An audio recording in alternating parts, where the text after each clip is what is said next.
great many who are co-opted into higher levels of this secret club. I mentioned in one of my papers, and I just mentioned this here because it's where I came across transgenderism back in the early 70s, at a time when this was utterly unknown. Yeah. I was working in the bank. I was only about aged 18. And there was a lady there who was very chatty. I had great conversations with her. A very pleasant person. And she was built like a man, walked like a man, had a slightly female voice, and over several months she got to trust me and became, willing to talk about issues that she wouldn't normally speak about with other people. And she said when she was born, was a male. But when she was about age 2, she had an operation which turned her into a female.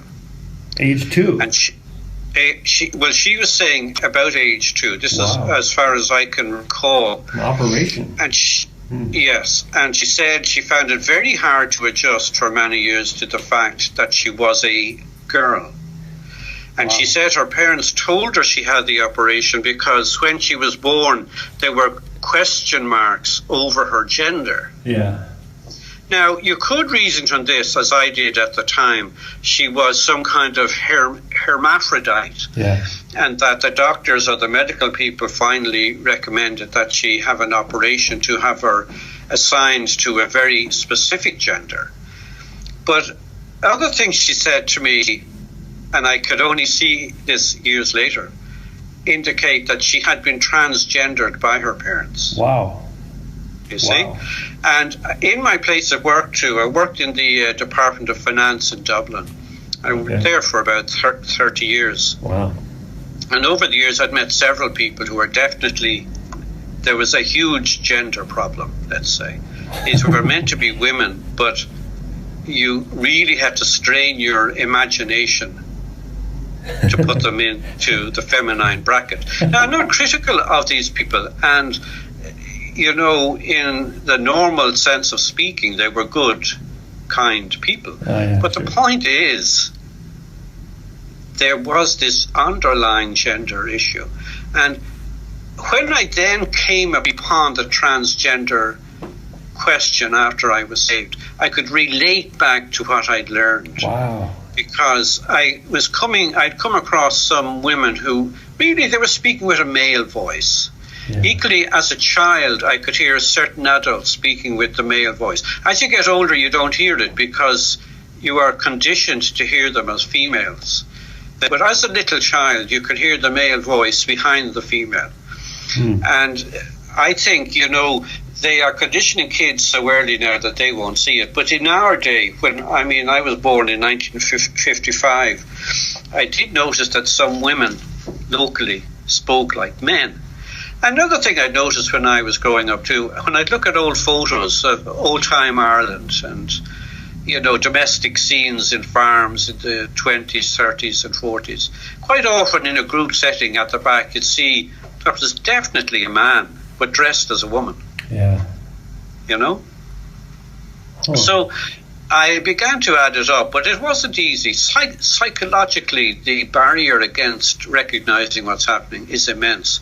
And I have great sympathy for people who have great difficulty accepting that this is going on and has been going on for many generations. Now, I'm only able to recognize male to female. I have no ability so far to recognize female to male. It's very difficult, yeah. It's very difficult. Yeah. It seems the only way I think I could do it is by seeing, are they married or in partnership?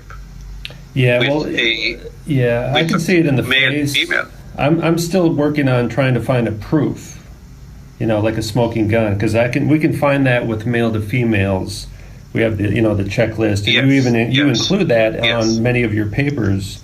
You actually have the checklist, what to look for and how to spot them.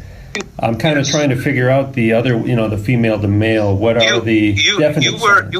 You were very good at picking out some that I hadn't noticed. The higher belly button in the male, which is a very definite one. You can see that in a lot of tranny models.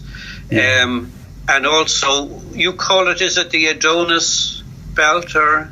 Oh yeah, the Adonis belt is yes. kind of that V-shaped. That little indentation that the males have, that the females haven't. Yeah. So it's it's really the hips ending below the belly button. I think of it more as where do the hips end. Yes. On a woman they end higher than the belly button. Other people phrase it differently about where the belly button is. There are so many strange ones. I mean, nearly all women have fleshy upper limbs. But you look at the androgyne. What's quite striking about them is the big bony limbs and the big bony thighs. And if they have any flesh on it, it's all muscle. Women have a higher percentage of body fat to men. So, I mean, that is one very telling factor. Another thing, I mentioned it in one of my recent papers. I don't know whether it was the Lagerfeld or one of them before it, but the long necks. Yes.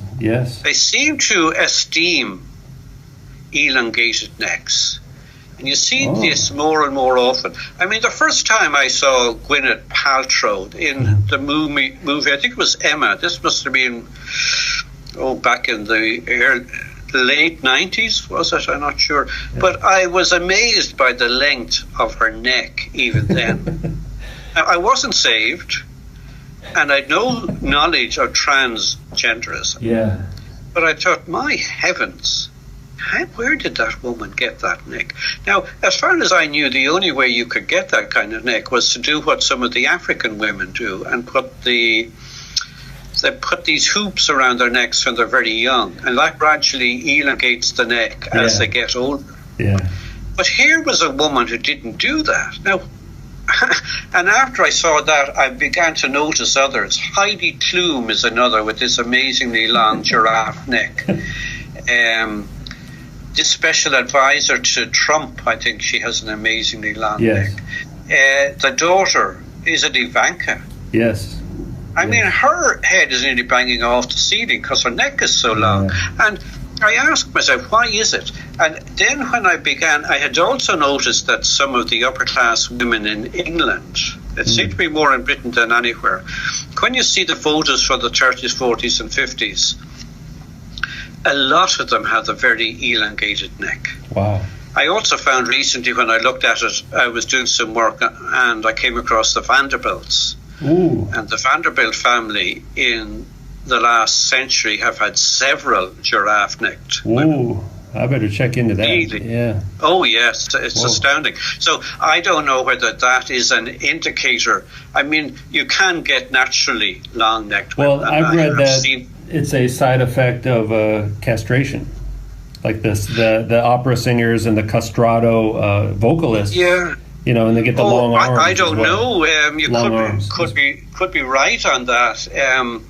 It does seem to me, though, that it's a feature they like to have. So do you think they're actually elongating their neck or something somehow, like in Africa? If you go back and look at the TV stars and the Hollywood stars of the 60s and 70s, you won't find many long-necked transgenders there. Okay. But when you get up to the 90s and 2000, they start to appear. And I don't know whether they're at a later stage of the breeding program or they're pushing these more to the fore. In other words, they may have had them, but they didn't put them out in front because people might start to query it. And why do you think they like long necks? I mean, is this some kind, or even, why androgyny? Why transgenderism? Of all things people could do, why are they doing this? Do you have any? Well, they are doing it, as far as I can make out, because they are Baal worshippers, generational Baal worshippers, Luciferian. And to be part of that club, you must be in a family that has somewhere along the line joined. And you join, it would seem, through male to female and androgyny, and very possibly the reverse also. I don't know where they were getting the hormones from. I know there is this theory that they managed to isolate male hormones back in China around the 12th century. And